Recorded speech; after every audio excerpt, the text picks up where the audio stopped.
Hello friends, बहुत बहुत स्वागत है आज के इस सत्र में आप सभी का। आज के इस सत्र में हम फिजिक्स के अंतर्गत थर्मोडायनेमिक्स में एक बहुत ही इम्पॉर्टेंट टॉपिक जानने वाले हैं और वो टॉपिक है जीरोथ लॉ ऑफ थर्मोडायनेमिक्स यानी ऊष्मागतिकी का शून्यवां नियम। जीरोथ लॉ ऑफ थर्मोडायनेमिक्स यानी ऊष्मागतिकी का शून्यवां नियम। तो बहुत ही इम्पॉर्टेंट टॉपिक और सबसे आसान तरीके से जानने के लिए इस वीडियो में अंत तक हमारे साथ बने रहिएगा। बिना डिले किए हम स्टार्ट करते हैं इस टॉपिक का डिस्कशन। लेकिन कहना चाहती हूँ फ्रेंड्स, ये वीडियो अगर आपके लिए हेल्पफुल होता है तो वीडियो को लाइक करना और चैनल को सब्सक्राइब करना बिल्कुल भी ना भूलें। आप अपने स्क्रीन पर एक डायग्राम देख रहे हैं, तो आइए हम टॉपिक स्टार्ट करते हैं। तो अपनी स्क्रीन पर आप देख रहे हैं एक फिगर, एक डायग्राम आपको दिख रहा है। पहले मैं बहुत शॉर्ट में आपको बताऊंगी जीरोथ लॉ ऑफ थर्मोडायनेमिक्स और फिर मैं उसे एक्सप्लेन कर दूंगी, जिससे आप बड़े आसान तरीके से समझ जाएंगे। स्क्रीन पर देखते ही फ्रेंड्स आपको समझ में आ रहा होगा, क्योंकि पिछले वीडियोस में हम लोगों ने डिस्कस किया है कि थर्मोडायनेमिक सिस्टम क्या होते हैं। तो यहाँ आपको एक बड़ा सा ये बॉक्स दिख रहा है। इस बड़े बॉक्स के अंदर 3 पार्ट हैं, पार्ट ए, पार्ट बी और पार्ट सी। ये 3 पार्ट क्या हैं यहाँ पे? थर्मोडायनेमिक सिस्टम है, यानी कि ऊष्मागतिकी निकाय हैं। जी हाँ, जैसे हम लोगों ने पिछले वीडियो में देखा है कि जैसे कोई आइडियल गैस है, किसी सिलेंडर के अंदर आपने बंद किया, आदर्श गैस को सिलेंडर के अंदर बंद किया, तो उसे हम थर्मोडायनेमिक सिस्टम ले सकते हैं। तो इसी तरीके से आप यहाँ इमेजिन कर लीजिए कि 3 अलग अलग पार्ट में, ए पार्ट, बी पार्ट और सी पार्ट में ये आइडियल गैस आप समझ लीजिए, यानी थर्मोडायनेमिक सिस्टम ऊष्मागतिकी निकाय हैं। ठीक है, अब आपको यहाँ जीरोथ लॉ ऑफ थर्मोडायनेमिक्स बताना है। तो फ्रेंड्स सिंपल देखिए, अगर ये सिस्टम ए सिस्टम सी के साथ थर्मल इक्विलिब्रियम में रहे, तापीय साम्य में रहे। मैं पहले स्टेटमेंट बता दूं, ए जो है सी के साथ थर्मल इक्विलिब्रियम में है, तापीय साम्य में है, और ये सी बी के साथ थर्मल इक्विलिब्रियम में है, यानी तापीय साम्य में है। तो जीरोथ लॉ ऑफ थर्मोडायनेमिक्स क्या कहता है? ए और बी अपने आप तापीय साम्य में हो जाएंगे, थर्मल इक्विलिब्रियम में हो जाएंगे। If A is in thermal equilibrium with C and C is in thermal equilibrium with B, तो A और B भी थर्मल इक्विलिब्रियम में होंगे। यही है जीरोथ लॉ ऑफ थर्मोडायनेमिक्स। ठीक है, अब इसी को एक्सप्लेन कर दें जिससे कोई कंफ्यूजन ना रहे आपको। एक बार फिर देख लीजिए, ए जो है सी के साथ थर्मल इक्विलिब्रियम में यानी तापीय साम्य में है, ऊष्मीय साम्य में है। सी बी के साथ थर्मल इक्विलिब्रियम में है, यानी तापीय साम्य में है। तो ए और बी भी थर्मल इक्विलिब्रियम में होंगे। यही है जीरोथ लॉ ऑफ थर्मोडायनेमिक्स। अब मैंने जैसा डिस्कस किया अभी यहाँ कि ए, बी और सी ये 3 थर्मोडायनेमिक सिस्टम हैं।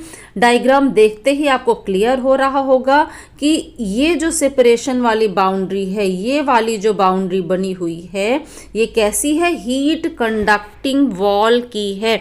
यानी इस वॉल से इस जो सेपरेशन है, ये दीवार है, इसके थ्रू हीट यानी ऊष्मा कंडक्ट करती है। यानी ए से हीट सी में और सी से हीट ए में आ सकती है, क्योंकि ये वाली वॉल कैसी है? हीट कंडक्टिंग वॉल है, ऊष्मा की चालक है, अच्छी चालक है। तो ए से सी में और सी से ई में हीट आ सकती है। अब अगर इस तरीके के वॉल से हमने ए और सी सिस्टम को सेपरेट किया हुआ है, दोनों एक दूसरे के पास रखे हुए हैं, है ना, यानी कि हीट कंडक्ट हो सकती है। तो अगर ए हायर टेम्परेचर पे होगा, ऊंचे तापमान पे होगा, तो ए से हीट सी में जाएगी, और अगर सी हायर टेम्परेचर पे होगा तो सी से हीट ए में आएगी, और तब तक आएगी जब तक दोनों सेम टेम्परेचर पे नहीं आ जाते। जैसे ही सेम टेम्परेचर पे आएंगे, हीट का फ्लो किसी भी तरफ रुक जाएगा, ना ए से सी में जाएगी ना सी से ए में आएगी। वही वो कंडीशन है जब ए और सी थर्मल इक्विलिब्रियम में हो गए, यानी तापीय साम्य में आ गए, यानी उस कंडीशन में, उस स्टेज में ए और सी का टेम्परेचर भी सेम हो जाएगा। तो जिस टेम्परेचर पर ए आ गया उसी टेम्परेचर पर सी आ गया। अब यहाँ देखिए कि सिस्टम सी और सिस्टम बी को देखिए, इनके बीच भी वही सेम वॉल है जिससे हीट कंडक्ट करती है, यानी बी से सी में जा सकती है, सी से बी में जा सकती है। डिपेंड करता है कि कौन हायर टेम्परेचर पे है। जो हायर टेम्परेचर पे है उससे लो टेम्परेचर की तरफ हीट चली जाएगी। रिजल्ट क्या होगा, बी और सी भी थर्मल इक्विलिब्रियम में हो जाएंगे, तापीय साम्य में, यानी जो टेम्परेचर सी का है वही टेम्परेचर बी का भी आ जाएगा।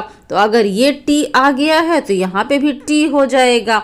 अब आप देखिए कि सिस्टम A और सिस्टम B जिन्हें हमने किस वॉल से सेपरेट किया है, ऐसी वॉल जो हीट इंसुलेटेड है, यानी जिससे हीट का फ्लो नहीं होता, जिससे ऊष्मा क्रॉस नहीं कर सकती, ऊष्मा जिससे प्रवाहित नहीं होती।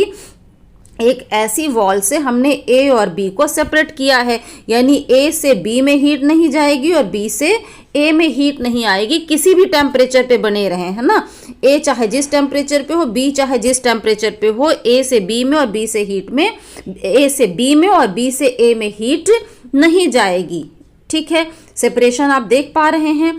तो ए और बी के बीच हमने कोई भी हीट का फ्लो नहीं होने दिया, लेकिन फिर भी अगर ए सी के साथ थर्मल इक्विलिब्रियम में आ जाए और सी बी के साथ आ जाए तो ए और बी ऑटोमेटिक थर्मल इक्विलिब्रियम में हो जाएंगे, जिसे आप देख पा रहे हो, क्योंकि ये भी टी टेम्परेचर पे है, ये भी टी टेम्परेचर पे है, यानी ए और बी को हम कांटेक्ट में रखेंगे भी तो भी ए से बी में या बी से ए में हीट नहीं फ्लो करेगी। इसका मतलब ए और बी दोनों ही थर्मल इक्विलिब्रियम में हो गए, और यही आपको कहता है जीरोथ लॉ ऑफ थर्मोडायनेमिक्स, यानी ऊष्मागतिकी का शून्यवां नियम। ठीक है, तो यहाँ हम लोगों ने इस डायग्राम के थ्रू देखा। तो जब आप जीरोथ लॉ ऑफ थर्मोडायनेमिक्स लिखेंगे तो आप कहेंगे आपके पास तीन सिस्टम हैं, सिस्टम ए, सिस्टम बी और सिस्टम सी। तीनों सिस्टम में से ए और सी सिस्टम को आपने हीट कंडक्टिंग वॉल से सेपरेट किया हुआ है, और सी और बी सिस्टम को भी हीट कंडक्टिंग वॉल से डायग्राम के अकॉर्डिंग सेपरेट किया हुआ है। यही डायग्राम आप बनाएंगे, लेकिन ए और बी के बीच की वॉल हीट इंसुलेटेड है, यानी ए से बी में और बी से ए में कोई भी हीट का फ्लो नहीं होता। लेकिन फिर भी जैसे ही ए सी के साथ थर्मल इक्विलिब्रियम में आता है और सी बी के साथ थर्मल इक्विलिब्रियम में आता है, ए और बी ऑटोमेटिक थर्मल इक्विलिब्रियम में हो जाएंगे। ठीक है, इसी चीज़ को मैं आपको यहाँ दिखा दूँ। नोट्स में भी मैंने आपको हिंदी मीडियम के लिए हिंदी में और इंग्लिश मीडियम के स्टूडेंट्स के लिए इंग्लिश में पूरा नोट्स दिया है। डायग्राम आपने बना लिया होगा, यही डायग्राम आपको बना के आना है अगर ये क्वेश्चन आपको पूछा जाता है।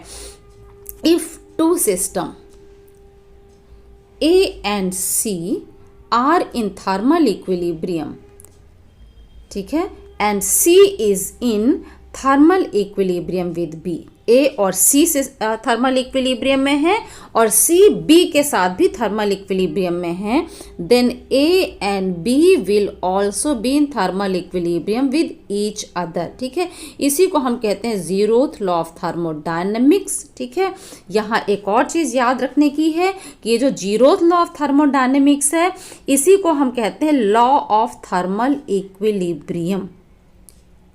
लॉ ऑफ थर्मल इक्विलिब्रियम, तापीय साम्य का नियम। अब अगर एग्जाम में आता है कि थर्मल इक्विलिब्रियम पे बेस्ड थर्मोडायनेमिक्स का कौन सा लॉ है, तो आप बताएंगे जीरोथ लॉ ऑफ थर्मोडायनेमिक्स है, जो कि थर्मल इक्विलिब्रियम पे बेस्ड है, तापीय साम्य पर आधारित है।